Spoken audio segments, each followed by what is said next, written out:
booktube is what I guess I should be saying now. Welcome back to my channel. We are now on part 7, Stadium, of the Testaments, if you're just getting involved in the middle.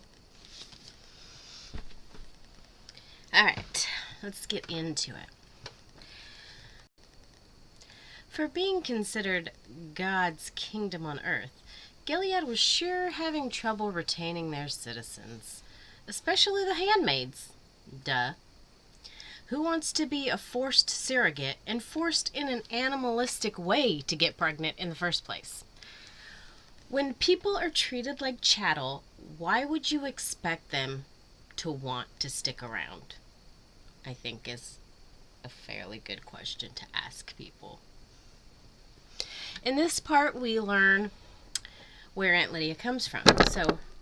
So her family was trailer park trash and criminals, and her father was ashamed of her, not only because she was a woman, or girl, but because she was a smarty pants girl. And he would constantly try to, beat that out of her.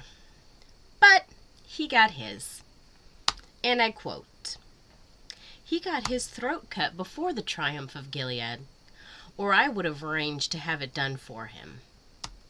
So, no love lost there between Aunt Lydia and her dad. Now, I'm not going to say I know exactly how she feels, but I will say this. I don't even know if my father's still alive. But that's a story for another time. So, Aunts Elizabeth, Helena, and Vidala come up with a plan for retaining their citizens, called Operation Dead End. So Operation Dead End was a plan for trapping the escaping handmaids and bringing them home. And I quote, "Those women need to do their duty to the divine plan like the rest of us," said Aunt Vidala. "Life is not a vacation." Let's discuss. Whoever the fuck decided life is not something to be enjoyed and lived is a fucking giant heap of trash fire. And that's my cleaned up version. If life is supposed to be an arduous test, count me out.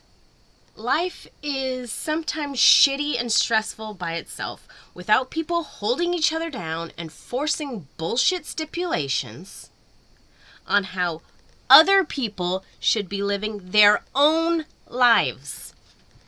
If you're not hurting anyone, then who gives a shit what you do? My golden rule of being happy? Minding my own fucking business. For the most part.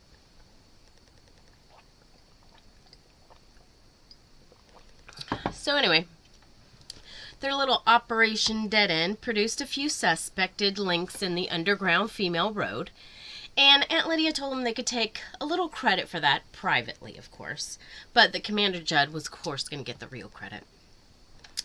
Aunt Lydia told them she also had some news that couldn't leave this room, and I quote, "They leaned in.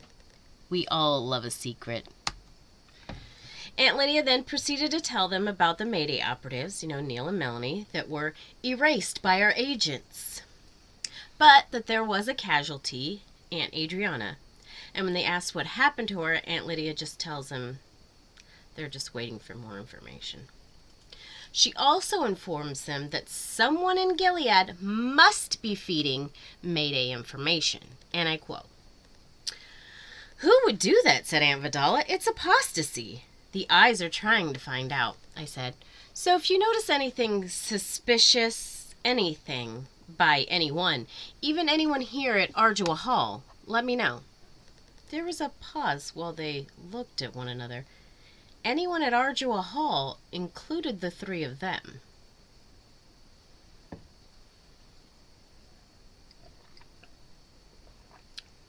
So here we are, we go back in time again where Aunt Lydia arrives at the stadium. So they're herded into these groups. All the lawyers and the judges are together. And then they hear that there's some doctors on the other side across from them.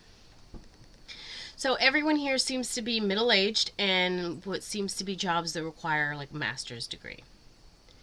So they're forced to stay seated, and they were given nothing for hours.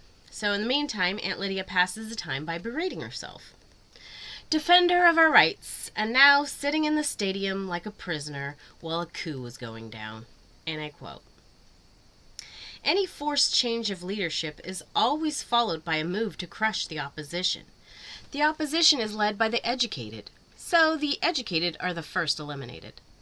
You're a judge, so you're educated, like it or not. They won't want you around. End quote. But Aunt Lydia, being who she is, having worked hard to pull herself out of poverty despite objections from her own family, she was not going to go down without a fight. She knew it was time to get dirty if she wanted to be useful, if she wanted to survive. And I quote, I needed to work the angles, once I could find out what the angles were. I'd been in tight corners before. I had prevailed. So here Aunt Lydia is telling us she will do whatever it takes to survive. And she does. And she does it well. Midday, they were finally given bottles of water, but they were not allowed to use the bathrooms. And I quote, trickles of pee appeared, running down the bleachers toward the playing field. This treatment was meant to humiliate us. Break down our resistance. I thought, but resistance to what? If I looked deep into the eyes of one of these men, would there be a human being looking back at me? End quote. I mean, I'm going to say I think not, honestly. Aunt Lydia tries to get into the mindset of her captors. She's trying to figure out the whys in the house. She's clearly a very rational person. She's just trying to make some sense out of what the fuck is happening right now. Later that afternoon, they lead 20 handcuffed and blindfolded women to the center of the stadium, and they're forced to kneel down. Then this guy comes out on a microphone and he gives a speech about sins and like how they're always found out and shit, blah blah blah blah blah, you know. And at the end of the speech, they shoot all the women that were kneeling. And when some of the women stood up to protest or yell about it, those women were beaten in the back of the heads with the guns, the butts of the guns. And I quote, we were to see, but not to speak. The message was clear. But why? If they were going to kill us all, why this display? At sundown, they were given a sandwich and then herded into the locker rooms to sleep. No beds, no blankets, but at least they had filthy toilets to use, right? And the last line in this section really just sums this whole shit up.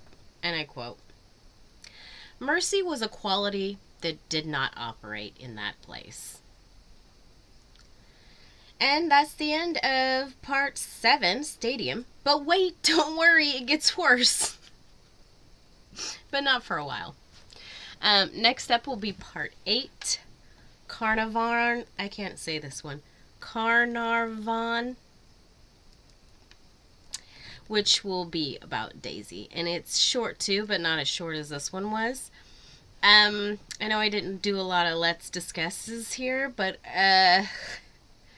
this shit was pretty straightforward. Just seeing the horrors of what Lydia went through to get to be where she is in Gilead, surviving. Anyway, what'd you think? Was that a horrific short-ass episode or what? Alright, well, just call it a holiday episode.